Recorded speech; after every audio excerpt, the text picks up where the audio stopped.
வாசிக்கலாம். எபிரேய நிருபம் 11ஆம் அதிகாரம் 4ஆம் வசனம்.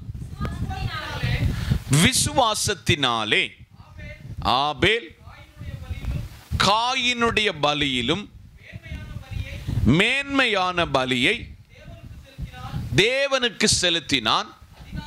அதனாலே அவன் நீதிமான் என்று சாட்சி பெற்றான். அவனுடைய காணிக்கைகளை குறித்து தேவனே சாட்சி கொடுத்தார். அவன் மரித்தும் இன்னும் பேசுகிறான். கண்களை மூடுவோம், ஜெபிப்போம். நல்ல பிதாவே, வார்த்தை உம்முடையதப்பா. இந்த நாளிலே கர்த்தர் எங்களோடு கூட பேச போகிற வார்த்தைக்காய் நன்றி. ஆவிக்குரிய சத்தியம் எங்களுக்கு வெளிப்படுத்தி தாரும். இயேசுவின் நாமத்தில் பிதாவே, ஆமென். அல்லேலூயா. இந்த செய்தியினுடைய தலைப்பு, அவன் மரித்தும் இன்னும் பேசுகிறான். அந்த வசனத்தை நானே ஒன்று கூடி உங்களுக்கு சொல்லுகிறேன். இந்த வசனத்தினுடைய பின்பகுதி தான் உங்களுக்கு தேவனுடைய வார்த்தையாக இருக்கும். இந்த 4ஆம் அதிகாரத்தினுடைய வரலாற்றை உங்களுக்கு சொன்ன பின்பு இன்றைக்கு வாசித்த வசனத்துக்கு நேராக உங்கள் சிந்தனை மண்டலங்களை நான் ஒருமுகப்படுத்துவேன். எபிரேயர் 11ஆம் அதிகாரம் 4ஆம் வசனம் சொல்லுகிறது, விசுவாசத்தினாலே ஆபேல் காயினுடைய பலியிலும் மேன்மையான பலியை தேவனுக்கு செலுத்தினான். அதனாலே அவன் நீதிமான் என்று சாட்சி பெற்றான். அவனுடைய காணிக்கைகளை குறித்து தேவனே சாட்சி கொடுக்கிறார். அவன் மரித்தும் இன்னும் பேசுகிறான். அதுக்கு இன்னும் ஒரு வசனத்தை ஆதாரமாக வாசித்துக் கொள்ளுங்கள். லேவியராகமங்களின் புத்தகம் 17ஆம் அதிகாரம் 11ஆம் வசனம். லேவியராகமம் 17:11. மாமிசத்தின் உயிர் இரத்தத்தில் இருக்கிறது. நான் அதை உங்களுக்கு பலிபீடத்தின் மேல் உங்கள் ஆத்துமாக்களுக்காக செய்யும்படிக்கு கட்டளையிட்டேன். ஆத்துமாவிற்காக பாவ நிவர்த்தி செய்கிறது இரத்தமே. நல்லா கவனிங்க. இந்த நல்ல நாளிலே மனுஷனுடைய உயிர் இரத்தத்தில் இருக்கிறது என்று இந்த உலகத்தில் விஞ்ஞானம் வளர்வதற்கு முன்பதாக, அறிவியல் வளர்வதற்கு முன்பதாக, இந்த புஸ்தகத்தின் எழுத்தாளனாகிய மோசையை கொண்டு கர்த்தர் சொன்னார், மாமிசத்தின் உயிர் எங்க இருக்கான்? இரத்தத்தில் இருக்கிறது. நீங்க எல்லாரும் இன்னைக்கு ஜீவனோடு இருக்கிறீங்கன்னு சொன்னால், உங்க சரீரத்தில் ஓடுகிற இரத்தத்தின் ஒரு பவர்ஃபுல்லால நீங்கள் இன்றைக்கு ஜீவனோடு இருக்கிறீர்கள்.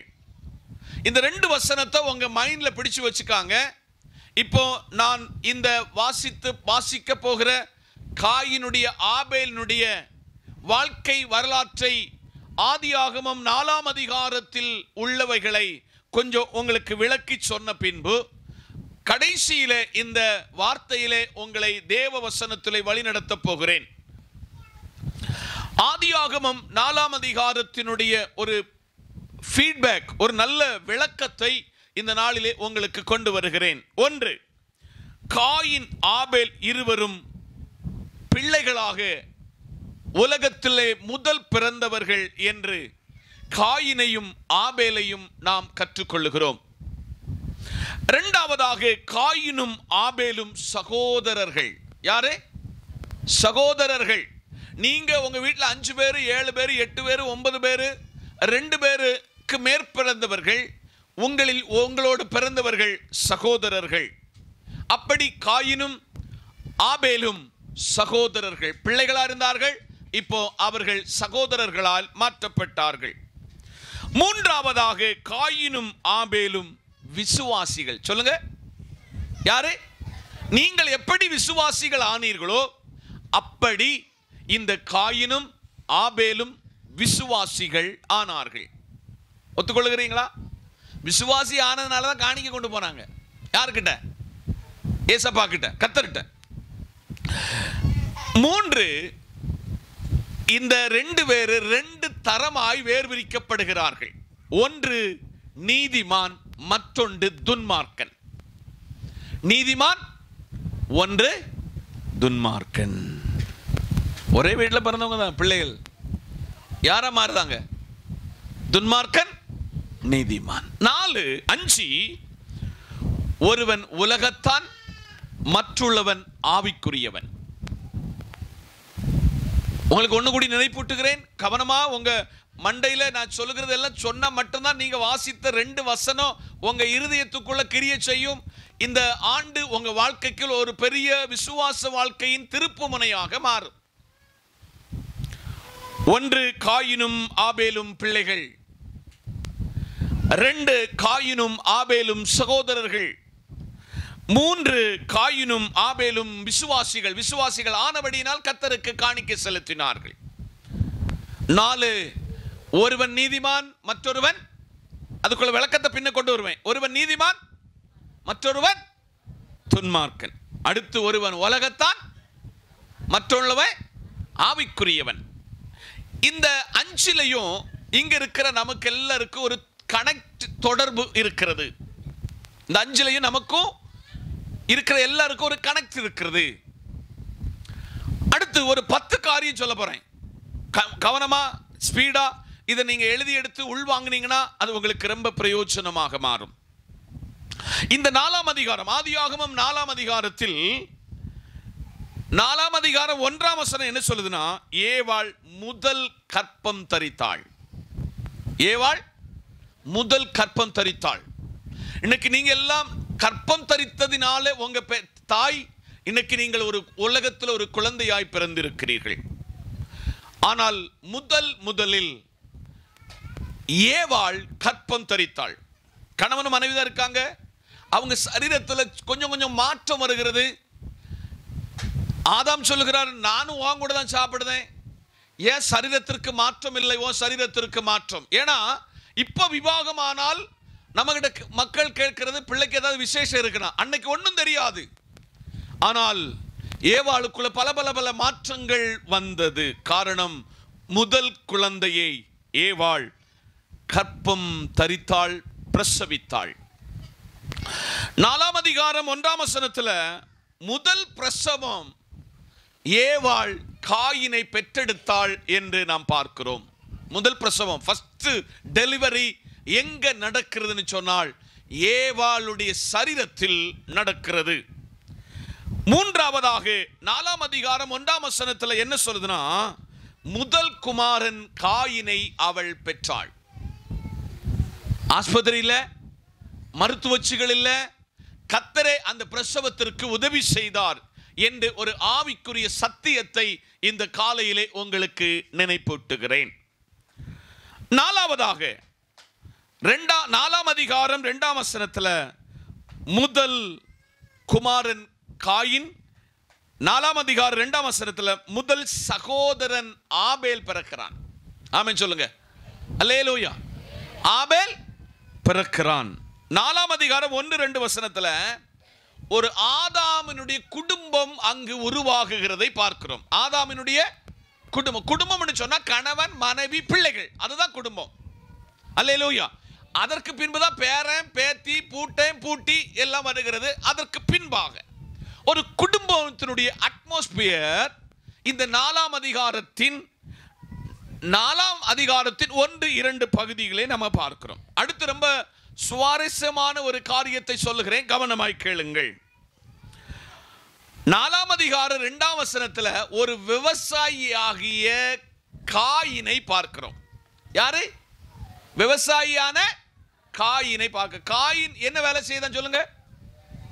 விவசாயம் பண்ணினான், நல்ல அழகான காய்கறிகளை நட்டு வளர்ந்தான்.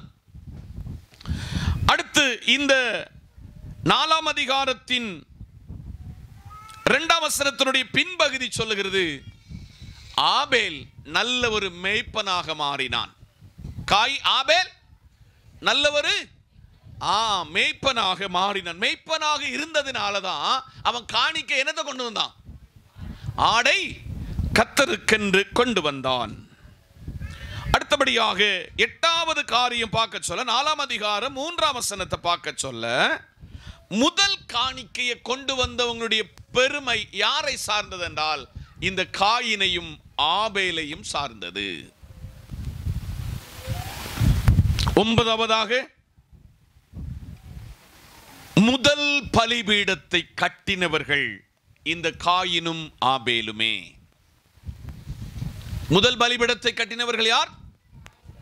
மகா பரிசுத்த ஸ்தலத்தில் வந்து கர்த்தருக்கென்று காணிக்கை கொடுத்தவர்கள் இவர்கள் இருவர் மட்டுமே. 10வதாக 4ஆம் அதிகாரம் 4ஆம் வசனத்தில் ஒருவன் அங்கீகரிக்கப்பட்டான், ஒருவன் அங்கீகாரத்தை இழந்தான். அங்கீகரிக்கப்பட்டவன் யார் என்றால் ஆபேல், நிராகரிக்கப்பட்டவன் யார் என்றால் இந்த காயின். இந்த நல்ல நாளிலே ஒரு புதிய வருடத்துக்குள்ளாக எதிர்பார்ப்போடு தொடங்கி இருக்கிற உங்க வாழ்க்கையில கர்த்தர் உங்களோடு கொஞ்சம் அதிகமாக தேவ வார்த்தையின் ஆழத்தில் உங்களோடு பேச விரும்புகிறார். முடியல, இன்னும் ஒரு 7 காரியம் கூட சொல்ல போறேன்.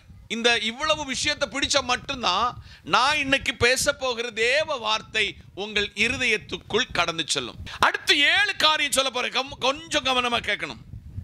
4ஆம் அதிகாரம் 1-2 வசனம் சொல்லுது, காயினும் ஆபேலுடைய பிறப்பும் அவருடைய தொழிலை குறித்து இந்த பகுதி விளக்குகிறது. 4ஆம் அதிகாரம் 3ஆம் வசனம் முதல் 5ஆம் வசனம் வரை காயினும் ஆபேலும் காணிக்கையை கர்த்தருக்கு கொண்டு வந்ததை இந்த பகுதி நமக்கு கற்றுக் கொடுக்கிறது.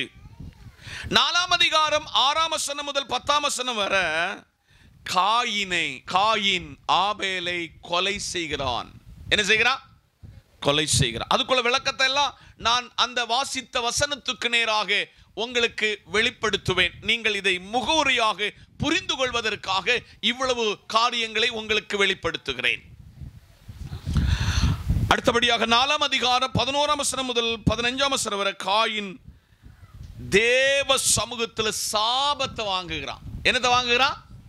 காயின் தேவனிடத்திலிருந்து ஒரு சாபத்தை வாங்குறான். அடுத்து 5வதாக 4ஆம் அதிகாரம் 16ஆம் வசனம் 22ல காயினுடைய குடும்பம் அரங்கேற்றப்படுகிறது. அடுத்து 6வதாக 4ஆம் அதிகாரம் 23ஆம் வசனத்தில் லாமாக்கினுடைய செயல்களும் அவனுடைய வாழ்க்கையையும் இந்த புஸ்தகம் நம்மை படிப்பிக்கிறது. 7வதாக 4ஆம் அதிகாரம் 24-26 சொல்லுகிறது, சேத்துவனுடைய பிறப்பும் அவன் குடும்பத்தை சொல்லுகிறது. ஏன் இந்த 4ஆம் அதிகாரத்தை முழுமையாக உங்களிடத்தில் கொண்டு வந்தேன் என்று சொன்னால், இந்த 4ஆம் அதிகாரத்தில் மிக ஆழமாய் கற்றுக்கொள்ள போகிற இருவருடைய வாழ்க்கை வரலாறும் அதில் ஒருவனுடைய அங்கீகாரம் என்ற தலைப்பிலே உங்களுக்கு இந்த வார்த்தையை கொண்டு வர போகிறேன். இப்போ உங்களுக்கு ஏகதேசம் ஒரு சுத்தமான ஐடியா கிடைச்சிருக்கும். பாஸ்டர் ஒரு ஆபேலை கொஞ்சம் ஹைலைட் பண்ணி ஆபேலை நம்ம மத்தியில் கொண்டு வர போகிறார் என்பது உங்களுக்கு இப்போ இந்த பிரசங்கத்தினுடைய பிக்சர் வெளிப்பட்டிருக்கும். கரங்களை தட்டி கர்த்தருக்கு ஸ்தோத்திரம் பண்ணுவோம். இந்த நல்ல காலை வேளையிலே கவனமாக இந்த வார்த்தையை நீங்கள் கவனிக்க வேண்டும். இப்போ எல்லாரும் உங்க புஸ்தகத்தை எடுத்துக்கொள்ளுங்கள். எபிரேயரின் புத்தகம் 11ஆம் அதிகாரம் 4ஆம் வசனத்தை ஒருவர் நிறுத்தி வாசிக்கலாமே. விசுவாசத்தினாலே ஆபேல் காயினுடைய பலியிலும் மேன்மையான பலியை தேவனுக்கு செலுத்தினான். எல்லாரும் கவனிக்க வேண்டும். தேவனாகிய கர்த்தர் ஒரு அருமையான தேவ மனுஷனாகும் முதல் மனிதனாகும் இந்த ஆதாம், முதல் மனுஷியாகும் ஏவாள், இவர்களுடைய வாழ்க்கையிலே நீங்கள் கேட்ட வண்ணமாக 2 ஆண் குழந்தைகளை கர்த்தர் இவர்களுக்கு கொடுத்தார். முகவரியாகவே நான் சொன்னேன், இவர்கள் பிள்ளைகள் தான், இவர்கள் சகோதரர்கள் தான், இவர்கள் விசுவாசிதான். இவர்களில் ஒருவன் ஆவிக்குரியவன், மற்றுள்ளவன் துன்மார்க்கன். இவர்களில் ஒருவன் ஆண்டவர் சமூகத்தில் உலகத்தான், மற்றுள்ளவன் ஆவிக்குரியவன் என்று உங்களுக்கு சொன்னேன். ஆனால் ஆபேலை குறித்து வேதம் சொல்லுகிறது, விசுவாசத்தினால் ஆபேல் காயினுடைய பலியிலும் மேன்மையானதை தேவனுக்கு செலுத்தினான். இதில் ஒரு பெரிய ரகசியம் இந்த காலையிலே உங்களுக்கு வெளிப்படுத்துவதற்காக இவ்வளவு நீண்ட ஒரு முகவரையை உங்களுக்கு சொல்ல வேண்டியிருந்தது. நீங்க எல்லாரும் கர்த்தருக்கு கடந்த ஒரு வருடம் நீங்கள் எல்லாரும் ரட்சிக்கப்பட்டதிலிருந்து கர்த்தருக்கென்று காணிக்கை கொடுத்து வருகிறீர்கள். கர்த்தருடைய சமூகத்திலே ஊழியத்தை வளர்த்துவதற்கு, ஊழியக்காரனை வளர்த்துவதற்கு நீங்கள் கர்த்தர் சமூகத்திலே பிரயாசப்பட்டு நீங்கள் அனுபவிக்க வேண்டிய சுகத்தின் ஒரு பங்கை கர்த்தர் ராஜ்யத்திற்கு கொடுத்திருக்கிறீர்கள். ரொம்ப சந்தோஷம். அதை கர்த்தர் ஆசீர்வதிப்பாராக. ஆனால் ஆபேலை குறித்து நான் கற்றுக்கொண்ட பொழுது எனக்கு கிடைத்த ஒரு மறைப்பொருள் என்னவென்றால், விசுவாசத்தினாலே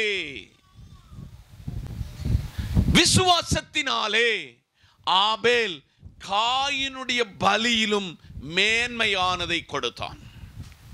ஒருவேளை நீங்க கேட்கலாம், அவன் கொடுத்த காய்கறி நல்ல காய்கறி தானே,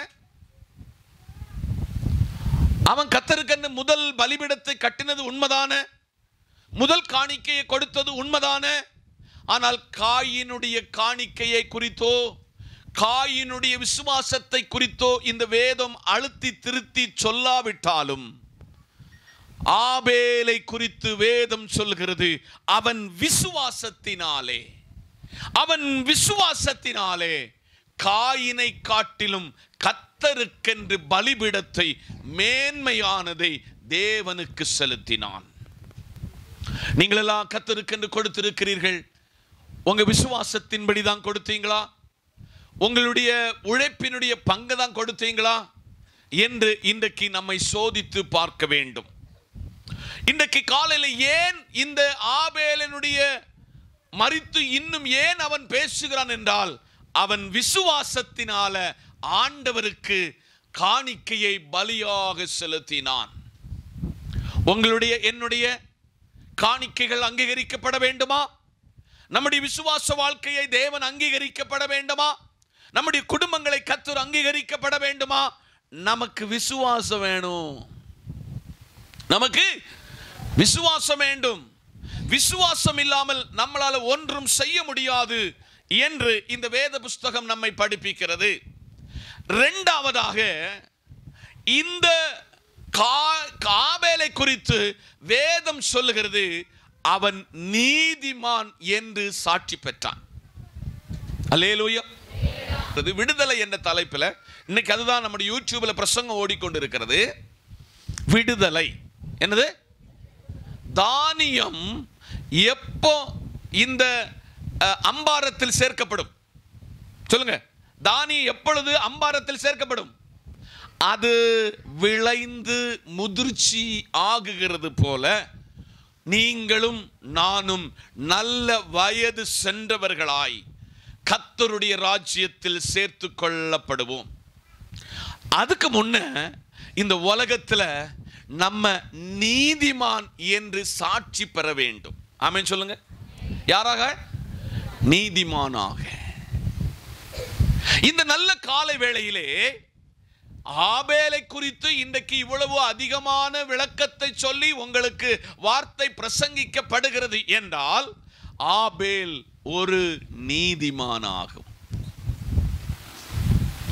2024 ஆண்டை தொடங்கி இருக்கிற இந்த ஆண்டில் சில எதிர்பார்ப்பை, சில காரியங்கள் நடக்கும் என்று விசுவாசத்தோடு தொடங்கி இருக்கிற உங்களை பராக்கிரமசாலியாக மாற்றுவார் என்ற வாக்குத்தத்தத்தையும் உங்கள் தனிப்பட்ட வாக்குத்தத்தத்தையும் கர்த்தர் பாதத்தில் கொடுத்து அது உங்களுக்கு நிறைவேறும் என்று ஆணித்தரமாய் பிரசங்கிக்கிறேன், ஆணித்தரமாய் சொல்லுகிறேன், ஆணித்தரமாய் இந்த வார்த்தையை உங்களுக்கு அறிக்கையிடுகிறேன். ஆனால் அதை நீங்கள் சுதந்தரித்துக் கொள்ள வேண்டும் என்றால் ஹாபேலை போல நீங்கள் நீதிமானாக சாட்சி பெற வேண்டும். சகோதரா, சகோதரி, இந்த ஆண்டை தொடங்கி இருக்கிறீங்க. உங்க தெருவில் உங்கள் சாட்சி உருவாக வேண்டும். உங்கள் கணவன் மனைவிக்குள்ளே சாட்சி உண்டாக வேண்டும். உங்கள் சபையில் உங்களை குறித்த சாட்சி எழும்ப வேண்டும். அந்த சாட்சியை கர்த்தர் எதிர்பார்க்கிறார். அது ஒரு நீதிமானுடைய சாட்சியாக மாற வேண்டும். 2023 ஆண்டு என் வாழ்க்கையில சாட்சியற்ற வாழ்க்கை. 2023 ஆண்டு ஒரு பரிசுத்த குலைச்சலுடைய வாழ்க்கை. 2023 ஆண்டு எங்கு பார்த்தாலும் என்னை விரல் சூண்டுகிற ஒரு அனுபவம். ஆனால் 2024 கர்த்தர் உங்களில் எதிர்பார்க்கிறார், நீங்கள் ஒரு நீதிமானாக மாற வேண்டும். யாரை போல? ஆபேலை போல ஒரு நீதிமானாக மாற வேண்டும். நீதிமானை குறித்து எசேக்கியேல் 18 அதிகாரத்தினுடைய 5 வசனத்திலிருந்து ஒரு நீண்ட ஒரு பட்டியலை கர்த்தர் வெளிப்படுத்துகிறார். என்னுடைய பிரசங்கம் நீதிமான் அல்ல என்பதற்காக நான் அந்த இடத்துக்கு இப்ப போக நான் முற்படவில்லை. காண்கிறவைகளெல்லாம் கும்பிட்டு காண்கிறவைகளெல்லாம் விசுவாசிக்கிறது அல்ல நீதிமான். தேவனுக்கு தன் ஆவி ஆத்துமா சரீரத்தை ஒடுக்குகிறவன், எந்த இடத்துக்கு தெய்வத்தை தேடி புறப்படாதவன். ஒரு பெரிய பட்டியலை இந்த பைபிள் நமக்கு படிப்பிக்கிறது. அதில் ஒருவன் நீதிமானாக மாற்றப்பட்டான். அவன் இன்றைக்கும் சாட்சி பெற்றிருக்கிறான்.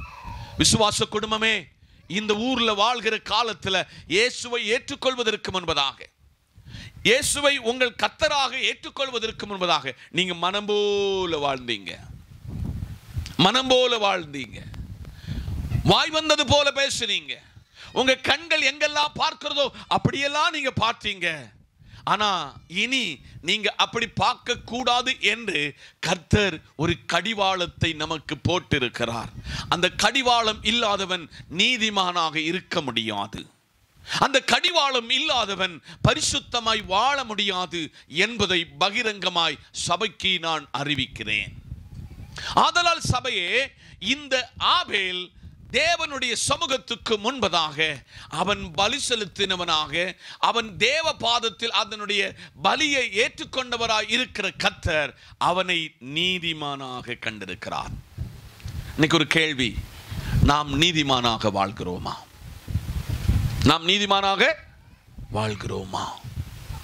மூன்றாவதாக ஒரு பெரிய ரகசியத்தை உங்களுக்கு வெளிப்படுத்துகிறேன். அவனுடைய காணிக்கையை குறித்து தேவனே சாட்சி கொடுத்தார். இன்னைக்கு ஒரு கொஸ்டின் மார்க் உங்கள்கிட்ட கர்த்தர் கேட்கிறார். போன வருஷத்தில் நீங்க கொடுத்த எல்லா காணிக்கைகளையும் கர்த்தர் ஏற்றுக்கொண்டாரா? அது தேவனுக்கு பிரியமான காணிக்கையா இருந்ததா? மனம் உகுந்து கொடுத்தோமோ, அல்லது ஒருவர் உந்தி பேசி கொடுத்தோமா, கட்டாயத்தின் பேரில் கொடுத்தோமா, இந்த மனுஷன் நினைச்சுக்கிடுவார்னு கொடுத்தோமா என்று இன்னைக்கு சோதித்து ஹாபேலுடைய காணிக்கை கர்த்தர் சொல்லுகிறார். அவன் காணிக்கை குறித்து கர்த்தராய் இருக்கிற தேவன் சாட்சி கொடுக்கிறார். அவன் காணிக்கையை நான் ஏற்றுக்கொண்டேன். இன்னைக்கு உங்க காணிக்கை கர்த்தர் ஏற்றுக்கொண்டார் என்று எத்தனை பேருக்கு உறுதியான நம்பிக்கை இருக்கிறது என்று நீங்கள் உங்களை சோதித்தறிய வேண்டும். இந்த நல்ல காலை வேளையிலே கர்த்தருடைய ராஜ்யத்திற்கென்று கொடுக்கிற காணிக்கையை ஒருவர் சாட்சி பகிர்வார் என்று இந்த வேதம் சொல்லுகிறது. அடுத்து ஒரு பிரதானமான காரியத்தை உங்களுக்கு தேவ சமூகத்தில் ஜெபத்தோடு எடுத்து கூற ஆசைப்படுகிறேன். அவன் மரித்தும் இன்னும் பேசுகிறான். நம்ம எல்லாம் மரிக்க சொல்ல கொஞ்ச நாள் அழுவாங்க. என்னது? கொஞ்ச நாள் அழுவாங்க, கடைசியில் நம்ம ஒரு போட்டோவில் தொங்குவோம். எங்க தொங்குவோம்? போட்டோவில் தொங்குவோம். இன்னைக்கு காலையில் 2024ஆம் ஆண்டு ஒரு பெரிய எதிர்பார்ப்போடு தொடங்கி இருக்கிற சபையே, மரித்து ஒருவன் பேசப்படுகிறான். மரித்து ஒருவன் பேசப்படுகிறான். அவன்தான் ஆபேல். எல்லாரும் என்ன கவனிங்க. சொந்த சகோதரமாராகும் இந்த காயினும் ஆபேலும், அதுவும் சொந்த ஒரு தாயினுடைய பிள்ளைகளாகும். உலகத்தில் நான் முகவரியாக சொன்னேன், மூத்த அண்ணனும் இரண்டாவது தம்பியும் எவ்வளவு அவங்களுக்குள்ள ரகசியம் பேசியிருப்பாங்க, எவ்வளவு சண்டை வந்திருக்கும், எவ்வளவு இவங்க சந்தோஷப்பட்டிருப்பாங்க. இவங்க ரெண்டு பேரும் ஒன்னா இருந்து எப்படியெல்லாம் சாப்பிட்டு இருப்பாங்க ஒன்னு நினைச்சு பாருங்க. ஆனால் இவர்களுக்குள்ளே கர்த்தருக்கென்று காணிக்கை கொண்டு போன இடத்துல ஒருவனை ஆண்டவர் ஏற்றுக்கொண்டார், ஒருவனை ஆண்டவர் நிராகரித்தார். ஒருவனுடைய காணிக்கையை ஏற்றுக்கொண்டார், ஒருவனுடைய காணிக்கையை அவர் புறம் தள்ளினார். ஏன் தெரியுமா? காயினுடைய காணிக்கை ஆண்டவருக்கு பிரியமில்லாமல் போயிற்று. காயினுடைய சுபாவம் என்னது என்பதை ஆண்டவர் நன்கு அறிந்து கொண்டார். அவனுடைய குருட்டுத்தனமான தவறுதலான எண்ணங்களை கர்த்தர் சோதித்து அறிந்தார். இன்னைக்கு உங்களுடைய காணிக்கையும் ஏன் காணிக்கையும் தேவனுக்கு பிரியமல்லாததாக இருந்ததென்றால், ஆனால் கேள்வி என்னவென்றால், இந்த காயினை போல இருதயத்தில் தேவனுக்கு பிரியமல்லாமல், விசுவாச குடும்பமே இன்னைக்கு நம்ம ஒன்று சோதிக்கணும். கர்த்தாவே, காயினுடைய சுபாவம் எனக்குள்ளே இருக்கிறது, ஆனால் கொஞ்சம் பேருக்கு ஆபேலுடைய சுபாவம் இருக்கிறது. இன்னைக்கு கர்த்தர் பரிசுத்த ஆவியானவர் தெளிவாக சபையோடு பேசுகிறார். நீ காயினுடைய சுபாவத்தோடு உன் சகோதரனை கொலை செய்ய வேண்டும், சகோதரனுடைய வளர்ச்சிக்கு விரோதமாய் செயல்பட்டால், சகோதரனை ஒரு எதிரியாய் கண்டால், நீ இங்கே கொண்டு கொடுக்கிற ஒரு காணிக்கையும் பரலோகத்தின் தேவன் ஏற்றுக்கொள்ள மாட்டார், உன்னையும் ஏற்றுக்கொள்ள மாட்டார் என்பதை பகிரங்கமாய் கர்த்தர் சபையோடு பேசுகிறார். ஆனால் இந்த சகோதரனை என்ன நம்பிக்கை வச்சு, என்ன நம்ப வச்சு இவன் வயலுக்கு கூட்டிட்டு போனாம்னு ஒன்று நமக்கு தெரியாது. அதுல எழுத்துல ஒன்றும் வரல. ஆனால் என்னுடைய தியானத்தில் ஒரு காரியத்தை, உண்மையை கர்த்தர் எனக்கு வெளிப்படுத்தி கொடுத்தார். இவன் எப்போ இவன் காணிக்கையை கர்த்தர் ஏற்றுக்கொண்டாரோ, எப்போ இவனை புறக்கணித்தாரோ, அப்போ லூசிபர் என்ற ஆவி காயினுக்குள்ளே வந்தது. இப்போ நீங்க சகோதரமாராகும், இங்க இருக்கிற எல்லாரும் சகோதரிமார் தான். ரொம்ப சந்தோஷம். நீங்க யாரையும் வெளிப்பிரகாரமாக கொலை செய்யாவிட்டாலும், நீங்க உள்ளளவில் பலரை நீங்கள் கொலை செய்திருக்கிறீர்கள் என்பதை உங்களுக்கு பகிரங்கமாக சொல்லுகிறேன். உங்க சொந்த சகோதரனுடைய வளர்ச்சியில் எவ்வளவு பொறாமப்பட்டீங்க? சொந்த அண்ணன் தம்பி வளர்ந்ததுல எவ்வளவு கோபம் வந்தது, எவ்வளவு சண்டை வந்தது, எவ்வளவு முறுமுறுப்பு வந்து, எப்படியும் என் கூட தான் வளர்ந்த இவன் இப்படி ஆயிட்டான்னு சொல்லி மனசுல புகஞ்சு புகஞ்சு அன்னைக்கு ராத்திரில தூக்க இல்லாதவர்கள் பலர் இதுக்குள்ள இருக்கிறீங்க. அவங்கள போலதானே நான் சர்ச்சுக்கு வந்தேன், எனக்கு ஒன்றும் கிடைக்கலையே. நீங்கள் அந்த சகோதரனை கொலை செய்து இந்த இடத்தில் இருக்கிறீர்கள். நீங்கள் கொலை செய்திருக்கிறீர்கள் என்று ஆண்டவர் பகிரங்கமாய் சபையோடு சொல்லுகிறார். என்ன ஏமாத்தினான்னு தெரியாது. இடே வா, நம்ம ரெண்டு பேரும் போய் வயல்ல போயிட்டு வருவோம். தன் சகோதரன் தன்னை கொலை செய்ய மாட்டான், சகோதரன் தீங்கு நமக்கு செய்ய மாட்டான், நமக்கு கேடு ஒன்று செய்ய மாட்டான் என்று ஆபேல் காயினோடு புறப்பட்டான். சம்பவம் என்னது? காயினுக்குள் இருந்த விஷம், காயினுக்குள்ள இருந்த பகை, காயினுக்குள்ள இருந்த வைராக்கியம் அவனை கொலை செய்து விட்டது. லேவியராகமம் 17ஆம் அதிகாரம் 11ஆம் வசனம் சொல்லுகிறது, மனுஷனுடைய உயிர் இரத்தத்தில் இருக்கிறதாம். அவனை கொலை செய்து மண்ணில் வச்சு அவன் என்ன செய்தான்? புதைஞ்சிட்டான். அப்பா அம்மாவும் ஒன்றும் தெரியல. இவனும் 2 பேர் தான் விளையாட போனானுங்க. இவனும் 2 பேர் தான் வயலில் தண்ணி பாய்ச்ச போனானுங்க. 2 பேரையும் ரொம்ப சந்தோஷமா வருவாங்கன்னு எதிர்பார்த்திருந்த நேரத்தில் அப்பாவுக்கு அம்மாவுக்கு ஒரு அதிர்ச்சி சம்பவம். ஒருவனை காணல. கர்த்தர் காயின் இடத்துல கேட்கிறார், உன் சகோதரனாகிய ஆபேல் எங்கே? அதுக்கு காயின் சொன்ன பதில் என்ன தெரியுமா? என் சகோதரனுக்கு நானு காவலாளியோ. சபையே, நீங்க 2 பேர் ஆணாக 2 பேர் பெண்ணாக அல்லது 5 பேர் பிறந்திருக்கலாம். உன் சகோதரனுக்கு நீ காவலாளி என்பதை நீ மறந்து விடாதே. சபைக்கு வருகிற விசுவாசியே, ஒருவன் இங்கு காணாமல் போனால், ஒருவன் இன்றைக்கு ஆராதனைக்கு வராமல் போனால், நீ அவனுக்கு ஒரு காவலாளியாக மாற வேண்டும். நீ யாரா மாறணும்? காவலாளியா மாறணும். அவன் பதில் என்ன உரைச்சான் தெரியுமா? என் சகோதரனுக்கு நானு காரணம். அவனுக்கு நல்லா புரிஞ்சிச்சு, இந்த குற்றத்தை மறைக்கணும்னா இவர்கிட்ட இந்த வார்த்தை தான் சொல்லணும். நீங்கள் முகத்தை பார்க்கிறவர்கள், நான் முகத்தை பார்க்கிறவர், ஆனால் உள்ளத்தை பார்க்கிறவர். நல்லா புரிஞ்சாரு. இல்லே, நீ உன் சொந்த சகோதரன் என்று பாராமல் என்கிட்ட கொண்டு வந்த காணிக்கையை ஏற்றுக்கொண்டவன் மேல நீ கை வைத்தது மாத்திரமல்ல, நீ அவனை கொலை செய்தாய். அதற்காக கர்த்தர் கேட்டார், உன் சகோதரனாகிய ஆபேல் எங்கே? இந்த நல்ல நாளிலே ஆபேலை குறித்து காயின் சொன்ன ஸ்டேட்மெண்ட், என் சகோதரனுக்கு நான் காவலாளியோ. இன்னைக்கு காலையில பரிசுத்த ஆவியானவர் சபையோடு பேசுகிறார், விசுவாச குடும்பங்களோடு பேசுகிறார். நீ உன் சகோதரனோடு பிறந்தது, உன் சகோதரியோடு பிறந்தது உண்மைன்னு சொன்னா, உன் சகோதரனுடைய கஷ்டத்திலும் துக்கத்திலும் அவனுடைய உயர்விலும் மேன்மையிலும் மற்ற எல்லாரை விட சந்தோஷப்பட வேண்டியவனும், தட்டி கொடுக்க வேண்டியவனும், உயர்த்தி அவனை உற்சாகப்படுத்தி கொண்டு வர வேண்டியவனும் நீ சகோதரன் என்பதை நீ மறந்து போய்விடாதே.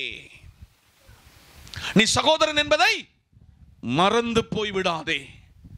பல நேரத்தில் வெளியில கத்தி எடுத்து குத்தாவிட்டாலும், ஒருவேளை கையெடுத்து அவன் அடிக்காவிட்டாலும், சகோதரனை பல நேரத்தில் நீ கொலை செய்திருக்கிறாய் என்று ஆவியானவர் இந்த ஆண்டின் ஆரம்பத்தில் சபைக்கு ஒரு பெரிய வெளிப்பாடை கொடுக்கிறார்.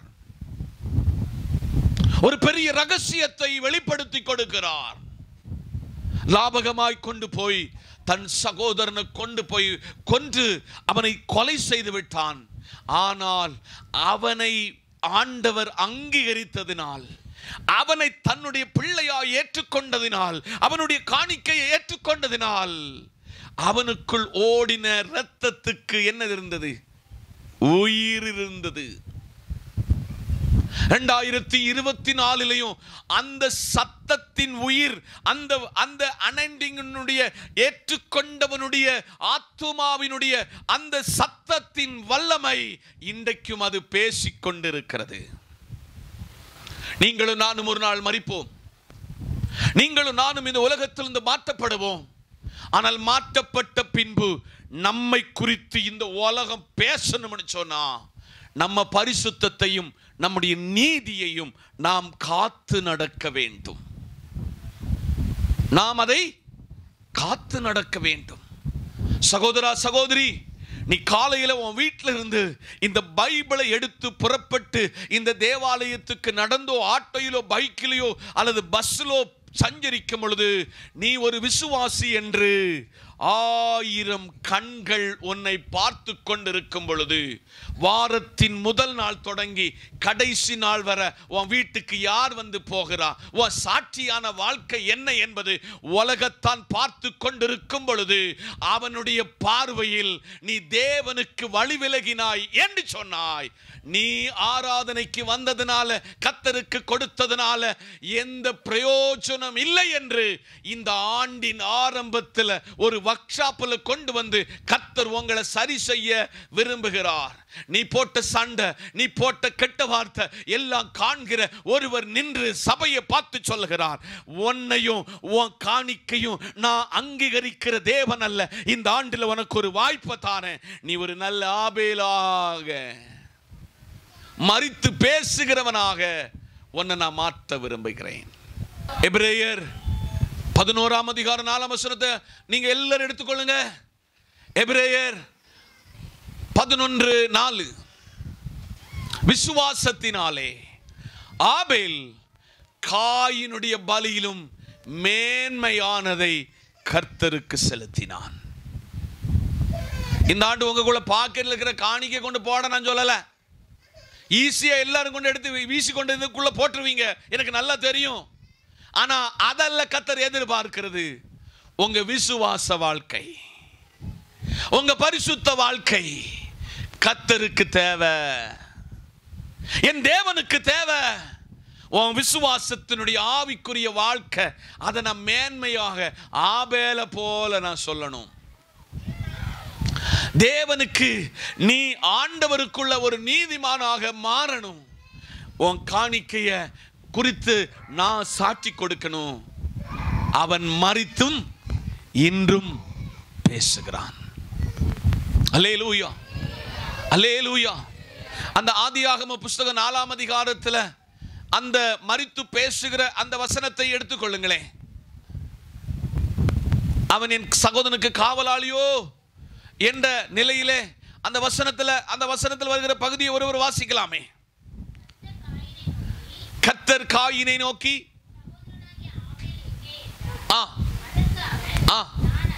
ஆரியே காவலாளியோ என்றான். அதற்கு அவர், என்ன செய்தாய்? உன் சகோதரனுடைய இரத்தத்தின் சத்தம் பூமியிலிருந்து என்னை நோக்கி கூப்பிட்டு கொண்டிருக்கிறது. சகோதரா, சகோதரி, நீ செய்த கொலையின் பிரதிபலனாகிய ஆபேலுடைய சத்தத்தின் அந்த கூக்குரலின் சத்தம் பரலோகத்தின் தேவனை நோக்கி என்ன செய்து கொண்டிருக்கிறதா? கூப்பிட்டு கொண்டிருக்கிறது. ஒப்புரவாகலாமா? என்னைக்கு வர நீ ஒப்புரவாகாம இருக்கிறாயோ, எப்பொழுது உன் சகோதரனுக்கு விட்டு கொடுக்காம இருக்கிறாயோ, எப்பொழுது உன் சகோதரனை உன்னில் மேன்மையாக காண்கிறாயோ, அதுவரை நீ உன் சகோதரனுக்கு செய்த வஸ்துவில செய்த துரோகம், உன் சகோதரனை உன்னை காட்டில் கீழ்த்தரமாய் கண்டதினுடைய துரோகம், கர்த்தருடைய சமூகத்தில் அந்த இரத்தத்தினுடைய கூப்பிடுதல் சத்தம் பரலோகத்தை நோக்கி கூப்பிட்டு கொண்டே இருக்கிறது. சகோதரனிடத்தில் போய் ஒப்புரவாக உன்னால முடியுமா என்று 2024 தந்து கர்த்தர் கேட்கிறார். உன் தகப்பனோடு நீ ஒப்புரவாக முடியுமா? உன் தாயோடு நீ ஒப்புரவாக முடியுமா? உன்னுடைய பகையாளியோடு நீ ஒப்புரவாக முடியுமா என்று ஒரு இரத்தம் கூப்பிட்டு கொண்டே இருக்கிறது. இன்னைக்கு காலையில் எந்த நிலையில இந்த ஆராதனைக்கு வந்தீங்கன்னு எனக்கு நன்றாக தெரியாது. ஆனால் என்கிட்ட தந்த உத்தரவாதத்தை என் சபையோடு, இந்த வார்த்தைகளை தேசத்தின் பல பகுதியிலிருந்து கவனிக்கிற சபையோடு சொல்ல சொன்னதை சபைக்கு சொல்லுகிறேன். அதற்கு அவன், என்ன செய்தாய்? உன் சகோதரன் இரத்தத்தின் சத்தம் பூமியிலிருந்து என்னை நோக்கி கூப்பிட்டு கொண்டிருக்கிறது. ஆதலால் தான் லேவியராகமம் 17ஆம் அதிகாரம் 11ஆம் வசனத்தில் உங்களுக்கு அழுத்தி திருத்தி ஏடில தான் நம்முடைய மருத்துவம் கண்டுபிடிச்சிச்சு இரத்தத்தில் உயிர் இருக்குன்னு சொல்லி. ஆனால் ஏடில கண்டுபிடிக்கிறதுக்கு முன்ன பிசியில வாழ்ந்த இந்த மோசே கிட்ட கர்த்தர் வெளிப்படுத்தி கொடுத்தார். 5 பஞ்ச புஸ்தகத்தின் எழுத்தாளன் ஆகிய ஆதியாகமம், யாத்திராகமம், லேவியராகமம், எண்ணாகமம், உபாகமங்களின் புத்தகத்தில் எழுதப்பட்ட எழுத்தாளன் ஆகிய இந்த மோசே கிட்ட சொன்னாரு, மனுஷங்கள உயிர் எங்க இருக்கு? ரத்தத்துக்குள்ள இருக்கு. அதனாலதான் ஆக்சிடென்ட் வந்த உடனே எங்க ரத்தம் ப்ளீடிங் ஆகுதோ அங்க என்ன செய்யணும்? அதை கட்டு போடுதாங்க, மறந்துடாதங்க. அந்த கொலை செய்யப்பட்ட அவன் ஏளனமா, ஐயோ நம்ம சகோதரன் தானே நம்மளை கூப்பிட்டான், நம்முடைய சகோதரன் தானே நம்ம கூப்பிட்டான், நம்முடைய சகோதரர்கள் தானே என்ன கூப்பிட்டான்னு சொல்லி ஒன்னும் அறியாத ஒரு இன்னசென்டாய் போனவனுக்கு கிடைச்ச பிரதிபலன் அவன் உயிர் இந்த உலகத்திலிருந்து மாற்றப்பட்டது. ஒருவேளை காயினை போல டைரக்டா நீங்க யாரும் கொலை செய்யாட்ட, நீங்க இன்டைரக்டா பலரை கொலை செய்திருக்கிறீர்கள். தன் சகோதரனை பகைக்கிறவன் யாரா? கொலை பாதகன். கூட பிறந்தவன் மட்டும் இல்ல, நம்ம வேத விசுவாசத்தின்படி நீங்க எல்லாரும் சகோதர சகோதரிகள். 4ஆம் 10ஆம் வகுப்பு வர இந்தியா எனது நாடு. என்னது என்னது? இந்தியா எனது நாடு, இந்தியர் அனைவரும் எனது சகோதர சகோதரிகள். எங்கெல்லாம் உங்களுக்கு ஏற்றத்தாழ்வு வந்துச்சு தெரியுமா? இது எங்க ஜாதிக்காரன் இல்லை, இது எங்க ஊருக்காரன் இல்லை, இது தமிழ்காரன், இது மலையாளத்துக்காரன், இது கன்னடக்காரன். பைபிள் சொல்லுது நம்ம எல்லாரும் ஒரே இரத்தத்தில் தோன்றப்பட்டவர்கள். ஆமென் சொல்லுங்க. ரத்தம் கொடுக்க இடத்துல அவன் முஸ்லீம் இல்லை, அவன் யாரா இருந்தாலும் ரத்தத்தை ஏற்றுக்கொள்வோம். யாரா இருந்தாலும் அங்க ஜாதி இல்லை, கல்யாணத்துக்கு ஜாதி, வீடு பார்க்கறதுல ஜாதி, எல்லா இடத்துலயும் ஜாதி. ஆனால் எங்க அப்பா சொன்னாரு, நீங்கள் எல்லாரும் ஒரே இரத்தத்தில் தோன்றப்பட்டவர்கள். எனக்கு எல்லாரையும் நேசிப்பதற்கு எப்படி ஆண்டவர் கிருபை தந்தார்னா, உன்னை காட்டிலும் உனக்கு முன்பு இருக்கிறவர்கள் மேன்மையானவர்கள் என்று என்னை படிப்பித்த ஆண்டவர். உன்கிட்ட இருக்கிறவங்க உன்னை காட்டிலும் மேன்மையானவர்கள், உன்னை விட தகுதியானவர்கள், உன்னை விட புத்தி கூர்மையுடையவர்கள், உன்னை காட்டிலும் தாளந்துடையவர்கள் என்று என்றைக்கு நான் அங்கீகரிக்கப்பட்டேனோ ஆண்டவர் சமூகத்தில் ஏற்றுக்கொள்ளுகிற ஒரு மனசை கத்த தந்தாரு. இந்த சத்தத்தை கவனிக்கிற தேவஜனமே, அவன் அந்த மனிதன் இப்பொழுதும் பேசிக் கொண்டிருக்கிறான். ஆமென் சொல்லுங்க. இன்றும் பேசிக் கொண்டிருக்கிறான். இன்னைக்கு வீட்டில் போனோன்னு எத்தனை பேரால இந்த வார்த்தைக்கு ஒப்புரவாக முடியும்? புதிய ஆண்டு உங்களை ஒரு புதிய இலக்கை நோக்கி பிரயாணிப்பதற்கு கர்த்தர் உங்களை அழைக்கிறார். உங்களை ஒரு புதிய இலக்கை நோக்கி பிரயாணிக்க உங்களை அழைக்கிறார். அழைப்பதற்கு அவனுடைய ரத்தம் இப்பொழுதும் பூமியிலிருந்து கூப்பிட்டுக்கிட்டு இருக்கிறது. யார் என்னைக்கு வர அவன் ஒப்புரவாகாம இருக்கிறானோ அவ்வளவு நாள் வரை அந்த ரத்தம் என்ன செய்துக்கிட்டு இருக்கும்? கூப்பிட்டுக்கிட்டே இருக்கும். கூப்பிட சம்மதிக்காம இருக்கணும்னு சொன்னா நீங்கள் யாராகணும்? ஒப்புரவாக வேண்டும். அல்லேலூயா. இந்த நல்ல நாளிலே ஆவியானவர் உங்ககிட்ட பேசியிருக்கிறார். ஒரு பெரிய விளக்கம், எவ்வளவு ஆழமான விளக்கத்தை என் ஜனங்களுக்கு கொடுக்கணுமோ அவ்வளவு ஆழமான ரகசியத்தை ஆண்டவர் பாதத்தில் காத்திருந்து உங்களுக்கு கொண்டு வந்திருக்கிறேன். இதை ஏற்றெடுக்க தயாரா? இதை அங்கீகரிக்க தயாரா? தயார் என்றால் ஆபேலுடைய இரத்தம் இனி அந்த சத்தம் கேட்காம கூப்பிடாம இருக்கணும்னா நீங்கள் ஒப்புரவாக வேண்டும். அவன் மரித்தும் இன்னும் என்ன செய்கிறான்? பேசுகிறான். இந்த வார்த்தையினால் கர்த்தர் உங்களை ஆசீர்வதிப்பார். கண்களை மூடுவோம், ஜெபிப்போம். நல்ல ஆண்டவரே, உம்முடைய மெல்லிய வார்த்தையை எங்களுக்கு தந்தீரே. இந்த வார்த்தையை ஏற்றுக்கொள்ள, அங்கீகரிக்க, இதன்படி வாழ எங்களுக்கு அனுக்கிரகம் பாராட்டியதிலும் பெறுகிறோம். நேசக்கரம் எங்களோடு இருக்கட்டும். இயேசுவின் நாமத்தில் பிதாவே, ஆமென்.